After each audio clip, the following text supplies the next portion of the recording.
Ryan Sunglia, BoxingScene.com, here with Elijah Lugo.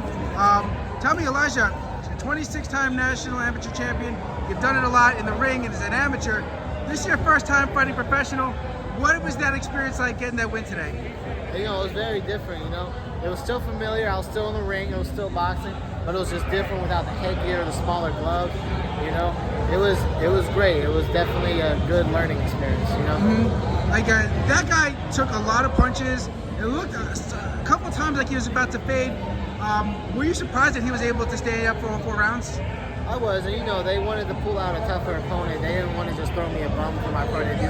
But no, I was shocked that I was expecting him to fall a few times. I do think I was trying a little too hard to knock him out, but yeah.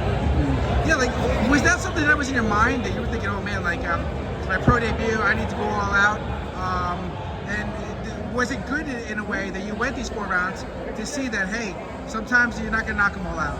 Well, you know, like, well, I had it in my head going in, like, I'm not going to try to knock him out. But just after the first round, like, I think, like, subconsciously I was trying to. So I think it was a great experience because I really understood. The times I hurt him the most is when I wasn't trying to hurt him.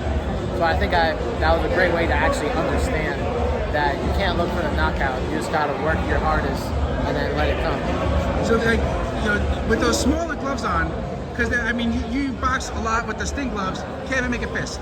These gloves, you could really make a fist, and you could really feel the punch. How was that landing those shots? It was good, you know. Like, I had more speed. Like, I felt like I didn't always need to put all the power behind, and it could still be a hard shot.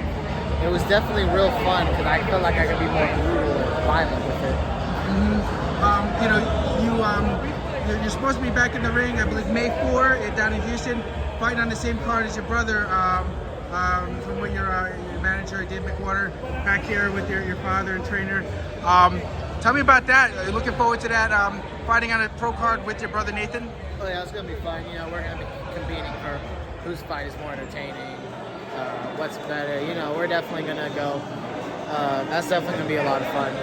You know, one thing we talked about before the fight, you mentioned something to me that was very interesting. You said you don't even like to win. It's more that you just don't want the other guy to win. You want him to lose. Do you feel the same way? Like, does it feel good to win, or are you just happy that the guy didn't win tonight? I will say it did feel good to win.